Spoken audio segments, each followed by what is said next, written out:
नमस्कार दोस्तों भारतीय राजनीति भी कितनी दिलचस्प है।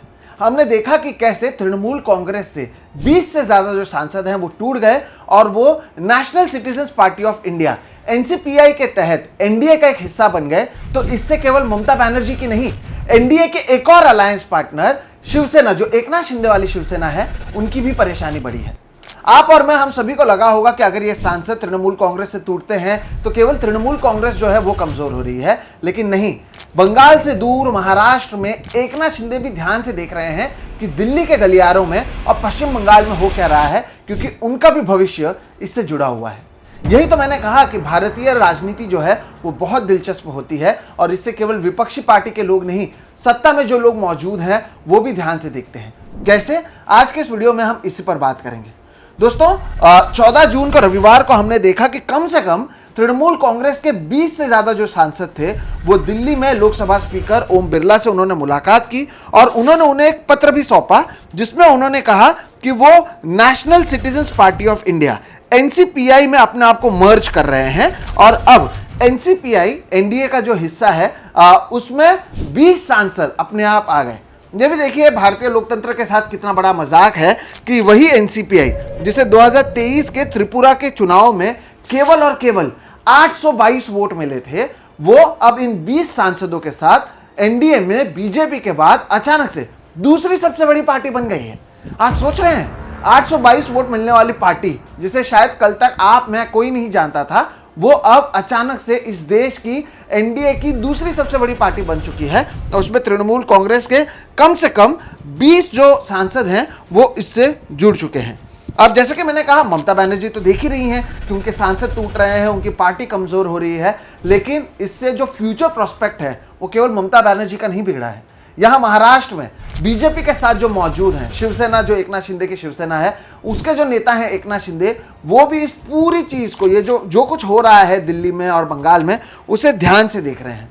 और इसके साथ ही साथ रविवार के दिन यही बांद्रा में मातोश्री में एक मीटिंग हुई। उद्धव ठाकरे ने यह मीटिंग बुलाई जिससे एकनाथ शिंदे की परेशानी और भी बढ़ गई है और इस सब से कोई खुश हो या ना हो, महाराष्ट्र की भारतीय जनता पार्टी बहुत ज्यादा खुश है। कैसे? आइए समझते हैं और आपको मैं बताता हूं कि यह भारतीय राजनीति जो होती है वो किस तरह से दिलचस्प होती है। नमस्कार दोस्तों, मेरा नाम है सोहित मिश्रा और आप सभी का एक नए एपिसोड में बहुत बहुत स्वागत है। अगर आपने अभी मेरे इस चैनल सोहित मिश्रा ऑफिशियल को सब्सक्राइब नहीं किया है तो जरूर कर लें।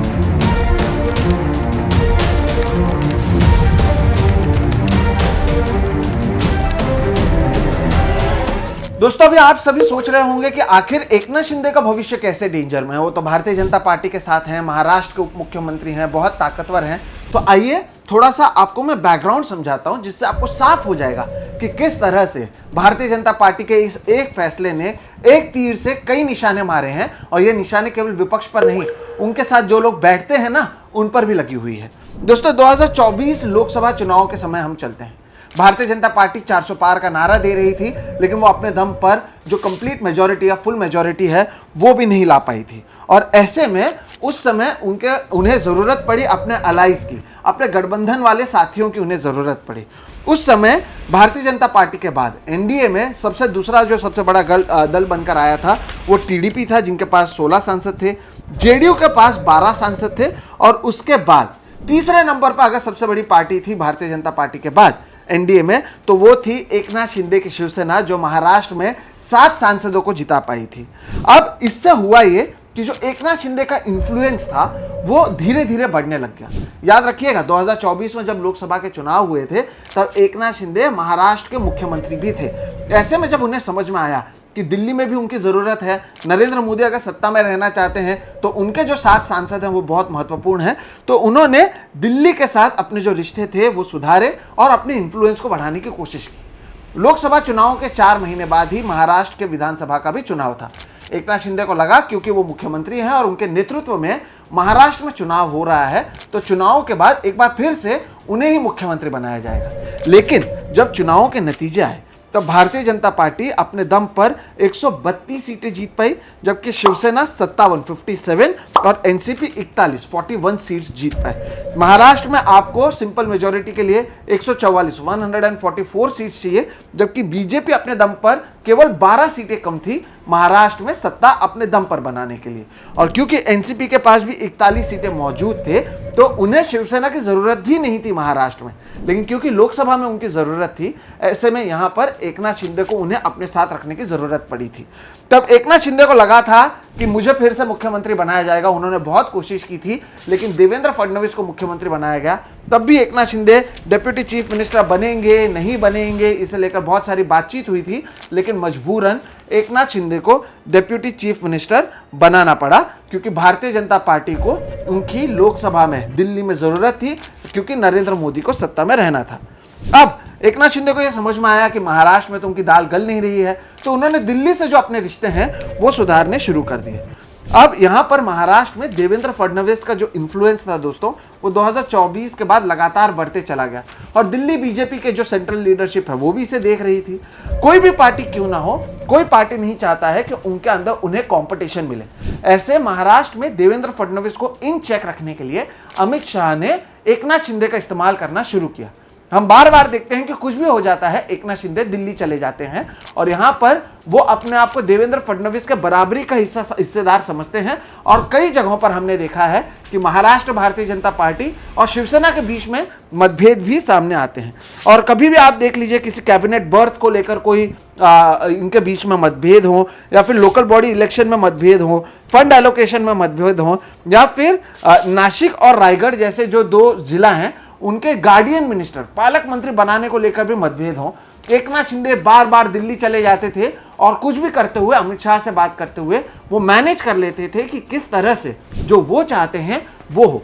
इससे भारतीय जनता पार्टी एकनाथ शिंदे को भी खुश रखती थी, और देवेंद्र फडणवीस को भी महाराष्ट्र में इन चेक रखने की कोशिश थी। यहां पर मैं आपको एक एग्जाम्पल के साथ समझाता हूं कि एकनाथ शिंदे का दबदबा कैसे इन्फ्लुएंस दिल्ली में बढ़ रहा था। बीजेपी सबसे बड़ी पार्टी थी, एनसीपी उनके साथ मौजूद थी, लेकिन इसके बावजूद क्योंकि एकनाथ शिंदे को रायगढ़ और नासिक में अपना पालक मंत्री, अपना गार्डियन मिनिस्टर चाहिए था, इसके वजह से वहां पर वो दिल्ली जाते हैं, और अब तक रायगढ़ या नासिक में कोई पालक मंत्री नहीं आया है। ये एकनाथ शिंदे ने बता दिया कि वो कितने ताकतवर हैं यहाँ पर। अब शिंदे को यह भी समझ में आया कि अगर उन्हें अपनी ताकत बढ़ानी है तो उन्हें अपने सांसदों को बढ़ाना होगा। अब चुनाव तो 2029 में है, तो सांसद बढ़ाएंगे कैसे? इसी के लिए उन्होंने एक ऑपरेशन की शुरुआत की है, जिसके बारे में महाराष्ट्र में चर्चा होती है। उसका नाम है ऑपरेशन टाइगर। अब इसके जरिए यह कहा जा रहा है कि उद्धव ठाकरे के जो 9 सांसद चुनकर आए हैं, 9 एमपीज लोकसभा में चुनकर आए हैं, उसका एक बड़ा दल जो है वो एकनाथ शिंदे अपने पास ले लेंगे। ऐसे में होगा ये कि एकनाथ शिंदे के जो एमपीज हैं वो और बढ़ जाएंगे, दिल्ली में उनका दबदबा और बढ़ जाएगा, और जो एकनाथ शिंदे चाह रहे थे कि वो महाराष्ट्र के मुख्यमंत्री बन जाएं, उसके लिए उन्हें बार्गेनिंग पावर जो है वो और मिल जाएगी। और इसमें आपको ये समझना होगा, जो राघव चड्ढा ने किया नहीं पंजाब में, कि अपने साथ 10 जो सांसद हैं आम आदमी पार्टी के वो लेकर चले गए, 2/3 से ज़्यादा लोग हमारे साथ मौजूद हैं, हम अरविंद केजरीवाल के राजनीति से अलग हैं, जो सारी चीज़ें हमने वहाँ पर देखी, वही कोशिश यहाँ पर की जा रही थी।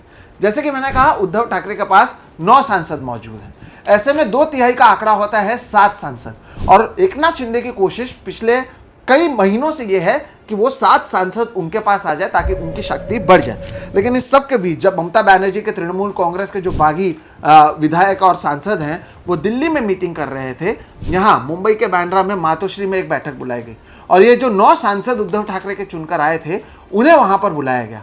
अब देखा जाए तो वहां पर केवल 4 सांसद आए थे, 5 सांसद नहीं आए। लेकिन संजय राउत ने जब बातचीत की तो उन्होंने मीडिया को बताया कि जो बाकी लोग थे वो ऑनलाइन जुड़े थे, और शिवसेना यूबीटी के जो सांसद हैं वो एक साथ मौजूद हैं। संजय राउत ने क्या कहा, आप सुनिए। देखो, शिवसेना के 9 सांसद लोकसभा में, उसमें से उद्धव जी ने जो मीटिंग बुलाई थी उसमें अनिल देसाई जी, अरविंद सावंत जी, नासिक के राजा भाऊ वाली और संजय जीना पाटिल, ये 4 सांसद बैठक में प्रत्यक्ष उपस्थित रहे। और हमारे जो 5 सांसद हैं वो वीडियो कॉन्फ्रेंसिंग द्वारे इस मीटिंग में सहभागी हुए। ये एक्चुअली रूटीन मीटिंग है। महीने में एक बार हम सब सांसद मिलते हैं, मातोश्री पे उद्धव जी मार्गदर्शन करते हैं। रूटीन मीटिंग है और उसमें सभी हमारे सांसद आज के मीटिंग में डायरेक्ट और वीडियो कॉन्फ्रेंसिंग द्वारा सहभागी हो गए। तो जो आप अफवाहें फैला रहे हो बंद। दोस्तों चलिए आप बेनिफिट ऑफ डाउट देते हैं और ये कहते हैं कि 9 में से क्योंकि 5 सांसद आए नहीं, भले कोई भी रीजन संजय राउत ने दिया, मान लेते हैं कि ये जो 5 सांसद हैं ये एकनाथ शिंदे के साथ संपर्क में हैं और वो शायद शिवसेना यूबीटी से एकनाथ शिंदे की शिवसेना में स्विच भी करना चाहते हैं। लेकिन जैसे कि मैंने कहा 2/3 के लिए 7 लोगों की जरूरत है और क्योंकि आपके पास केवल 5 लोग होंगे तब भी आप इन्हें स्विच नहीं करा सकते, इसलिए एकनाथ शिंदे ने ऑपरेशन टाइगर को भी होल्ड में रख दिया। अब यहां पर आप अपने सांसद नहीं बढ़ा पा रहे हैं, आप दिल्ली के जरिए देवेंद्र फडणवीस से बार बार लड़ भी रहे हैं, लेकिन इस सब के बीच में तृणमूल कांग्रेस के 20 से ज्यादा सांसद अब एनसीपीआई का हिस्सा बन चुके हैं और अचानक से एक पार्टी जिसे कोई नहीं जानता था वो एनडीए में दूसरी सबसे बड़ी पार्टी बनकर सामने आई हुई है। इसके बाद एक संदेश गया हुआ है सभी सांसदों और विधायकों में, जो मैं यहां पर भी समझ पाया हूं, जो एकनाथ शिंदे के साथ गए थे 2022 में शिवसेना तोड़कर, जो बोल रहे हैं कि मैं असली शिवसेना हमारे पास है, हमारे पास चुनाव चिन्ह है, हम बाला साहेब ठाकरे की शिवसेना को आगे लेकर जा रहे हैं। अब वो भी सोच रहे हैं कि अगर हमने जो किया वो सही था तो असली टीएमसी कहते हुए सभी सांसद और ये जो लोग थे उन्होंने तृणमूल कांग्रेस पार्टी को अपना क्यों नहीं बताया। तो ये जो नेता हैं ये भी चिंता में है कि कहीं ऐसा ना हो जाए, क्योंकि ये मामला सुप्रीम कोर्ट में चल रहा है, कि शिवसेना बनाम शिवसेना में असली शिवसेना मिल जाए उद्धव ठाकरे को और इनकी परेशानी एक बार फिर से बढ़ जाए। तो ये एक चिंता लोगों में आ गई है। एकनाथ शिंदे के शिवसेना के लोग भी इसे लेकर चिंतित हैं। दूसरी बात यहां पर आपको जानना बहुत जरूरी है कि भारतीय जनता पार्टी ने एक नारा दिया है। उस नारा का नाम है 100% भारतीय जनता पार्टी, 100% भाजपा। और इसके जरिए उनकी कोशिश यह है कि 2029 में जब चुनाव लड़ा जाए तब वो अपने दम पर सत्ता में आए, उन्हें कहीं पर भी अपने किसी गठबंधन वाले साथी की जरूरत ना पड़े, ताकि ये जो बार बार मामले होते हैं, लोग नाराज होते हैं, ये सारी चीजें नहीं हो। इससे जो सांसद हैं, समझ लीजिए कि उद्धव ठाकरे के शिवसेना के जो 5 सांसद हैं, अब हम इस कहानी के लिए मान लेते हैं कि वो 5 सांसद स्विच करना चाहते हैं।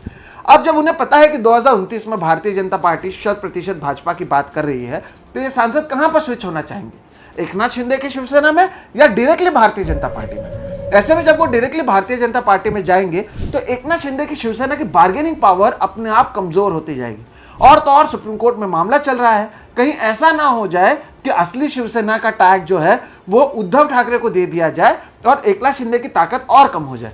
एकनाथ शिंदे का अब महाराष्ट्र में भारतीय जनता पार्टी को तभी तक इस्तेमाल है जब तक वो उद्धव ठाकरे की शिवसेना को एक तरीके से काउंटर कर रहे हैं। लेकिन अगर भारतीय जनता पार्टी जो 2024 में अपने दम पर 132 सीटें ले आ पाई है, देवेंद्र फडणवीस फिर से मुख्यमंत्री बन चुके हैं और वो कोशिश करके क्या 12 सीट नहीं बढ़ा सकते हैं, तो अगर वो 12 सीट बढ़ा लेते हैं तो कहीं ऐसा ना हो जाए कि एकनाथ शिंदे की जरूरत ही ना पड़े और सीधे सीधे यहां पर भारतीय जनता पार्टी ही अपने दम पर सारी चीजें करे।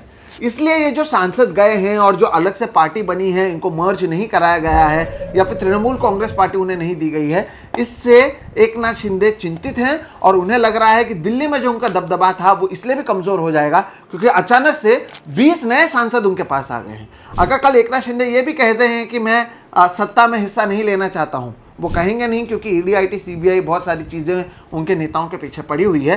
लेकिन मान लीजिए कि वो कहते भी हैं तो महाराष्ट्र में बीजेपी के पास एनसीपी मौजूद है, उन्हें एकनाथ शिंदे की ज़रूरत नहीं है। अब तो दिल्ली में भारतीय जनता पार्टी के पास 20 सांसद ये तृणमूल कांग्रेस के आ गए हैं, वहाँ पर भी अगर एकनाथ शिंदे के 7 सांसद कम होते हैं तब भी उनकी परेशानी कम नहीं होगी। ऑपरेशन टाइगर फिलहाल होल्ड में चला गया है। ऐसे में एकनाथ शिंदे हर तरफ से घिरते हुए नजर आ रहे हैं। और इसके साथ ही साथ आपको यह भी देखना होगा कि एकनाथ शिंदे की शिवसेना को भी अब यह समझ में आ रहा है कि भारतीय जनता पार्टी जिस चीज के साथ गठबंधन करती है उन सभी को वो खत्म करने का काम करती है। पंजाब में शिरोमणि अकाली दल को देख लीजिए, महाराष्ट्र में उद्धव ठाकरे की शिवसेना को देख लीजिए। ये बात अब एकनाथ शिंदे के नेता भी समझ में लगे हैं क्योंकि अब शिवसेना के जो नेता हैं और जो पूर्व मंत्री थे अब्दुल सत्तार, उन्होंने तो भारतीय जनता पार्टी को एक स्लो पॉइजन कह दिया। उनका यह कहना है कि भारतीय जनता पार्टी धीरे धीरे शिवसेना को खत्म कर रही है और वो तो आगे ये भी कह चुके हैं कि दोनों शिवसेना को एक साथ आ जाना चाहिए ताकि हम भारतीय जनता पार्टी से लड़ सकें। उनका कहना है कि भारतीय जनता पार्टी ने हमारे हाथ तोड़ दिए, हमारे पैर तोड़ दिए, अब वो हमारे गले काटने की कोशिश कर रहे हैं। ये बात एकनाथ शिंदे के शिवसेना के एक नेता कह रहे हैं। तो आप समझ सकते हैं कि पर्दे के पीछे पहले से ही शिवसेना को कमजोर करने की कोशिश की जा रही है। और इसके साथ ही साथ जो लोग एकनाथ शिंदे के पास जा रहे थे ये सोचते हुए कि भाई हम सत्ता में पहुंच जाएंगे, अब उनके पास ऑप्शन है कि वो डायरेक्टली भारतीय जनता पार्टी के पास जाए। अब एकनाथ शिंदे के साथ जो गए थे वो डरे हुए हैं कि कहीं भविष्य में सुप्रीम कोर्ट में ऐसा ना हो जाए असली शिवसेना उन्हें दे दे। अगर ऐसा नहीं था तो तृणमूल कांग्रेस की पार्टी जो है वो क्यों नहीं दे दी गई। ऐसे बहुत सारे सवाल इन लोगों के मन में चल रहे हैं। और इससे हुआ ये है कि एकनाथ शिंदे का इन्फ्लुएंस धीरे धीरे अपने पार्टी पर भी कम होता जाएगा। उनके नेता डायरेक्टली भारतीय जनता पार्टी से बात करेंगे। हो सकता है कि 2029 में वो कहेंगे या ये डील करेंगे कि मुझे आप टिकट दे दीजिए, मैं आपके पास ही आ जाता हूं। या फिर भारतीय जनता पार्टी एकनाथ शिंदे पर भी इतना दबाव बनाए कि सुप्रीम कोर्ट में मामला अटका हुआ है, आप सभी लोगों को लेकर भारतीय जनता पार्टी में आ जाओ। तो ऐसे में अपने आप को एक अलग इंडिपेंडेंट पार्टी और शिवसेना के अध्यक्ष के तौर पर देखने वाले जो एकनाथ शिंदे हैं, उनकी परेशानी दोस्तों बड़ी है। और यही दिलचस्प बात है भारत की राजनीति की। आप कल तक अर्श पर होते हैं, कब आप फर्श पर आ जाएंगे पता नहीं चलता है। इसलिए दिल्ली में जो कुछ हो रहा है उसे लेकर कहीं ना कहीं यहाँ पर बातचीत की जा रही है महाराष्ट्र में भी कि एकनाथ शिंदे का भविष्य क्या है। हमने बिहार में देखा है, नीतीश कुमार को बारे में इन्होंने कहा नीतीश कुमार ही हमारे नेता होंगे, उनके ही देखरेख में हम इस सरकार को चलाएंगे। और बाद में क्या हुआ, 6 महीने बाद बिहार का मुख्यमंत्री बदल दिया गया और पहली बार भारतीय जनता पार्टी वहां पर सत्ता में आ गई। तो यहाँ पर क्या ये नहीं कर सकते हैं कि एकनाथ शिंदे को भी साइडलाइन कर लें, शिवसेना में दूसरों को अपनी तरफ ले लें। ऐसे में एकनाथ शिंदे जो दिल्ली जा जाकर अमित शाह से मिलते थे, उस पर देवेंद्र फडणवीस का भी तो ध्यान था, क्योंकि वो देवेंद्र फडणवीस की ही मुश्किलें बढ़ा रहे थे। तो देवेंद्र फडणवीस भी इस पर ध्यान दे रहे हैं, उद्धव ठाकरे भी ध्यान दे रहे हैं कि जो उनके सांसद हैं उसमें 2/3 सांसद कम से कम चले ना जाएं, ताकि एकनाथ शिंदे को इससे ताकत ना मिल सके। और इसलिए उन्होंने भी मीटिंग की है और भारतीय जनता पार्टी ने अपना ताकत बढ़ा भी लिया है। इसलिए तो मैंने कहा दिल्ली के गलियारों में जो कुछ हो रहा है उसने ममता बनर्जी का नहीं, एकनाथ शिंदे की भी परेशानी बढ़ाई है। और यही राजनीति हमें सिखाती है कि कल तक एक पार्टी जिसके बारे में कोई जानता नहीं था वो एनडीए में सबसे ताकतवर पार्टी बनकर निकलती है, और एक पार्टी जो इसको ऐसा लग रहा था कि उसके बिना नरेंद्र मोदी सत्ता में नहीं रहेंगे, महाराष्ट्र में बहुत महत्वपूर्ण है, ऐसे ही देखते देखते उन्हें अपने आप कमजोर करने का ये जो फॉर्मूला है वो सामने आता हुआ नजर आ रहा है। इसलिए परेशानी दोनों की बड़ी है, एक विपक्ष में मौजूद ममता बनर्जी और एक सत्ता पक्ष में मौजूद एकनाथ शिंदे।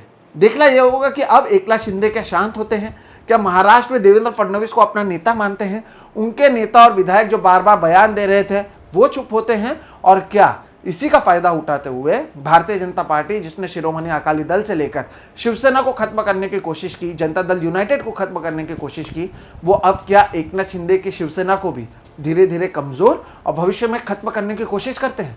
और इसे लेकर एकनाथ शिंदे क्या प्लान बनाते हैं दोस्तों, ये देखना बहुत महत्वपूर्ण होगा। लेकिन ये ऐसी जानकारी थी जो मुझे बहुत रोचक लगी और मुझे लगा कि आपको ये जानकारी दी जानी चाहिए ताकि आप भी समझें कि पर्दे के पीछे बहुत कुछ हो रहा है। वो भले ही टीवी पर नहीं दिखे, लेकिन आग दोनों तरफ लगी है बराबर, सत्ता में भी और विपक्ष में भी। और यही है भारतीय राजनीति, जिसके बीच में केंद्र में है नरेंद्र मोदी और उनकी पार्टी भारतीय जनता पार्टी। आप क्या सोचते हैं इस पूरे एनालिसिस के बारे में? कमेंट सेक्शन में आपका इंतजार रहेगा। आपको ये वीडियो कैसा लगा जरूर बताइएगा। वीडियो पसंद आता है तो इसे लाइक करें, ज़्यादा से ज़्यादा लोगों तक साझा करें। अगर आप भी अब तक मेरे चैनल को सब्सक्राइब नहीं किया है तो वो भी कर लें। हम भविष्य में भी ऐसे वीडियोस आगे करते रहेंगे। फिलहाल दीजिए इजाज़त। मेरा नाम है सोहित मिश्रा, आप देख रहे हैं सोहित मिश्रा ऑफिशियल। नमस्कार।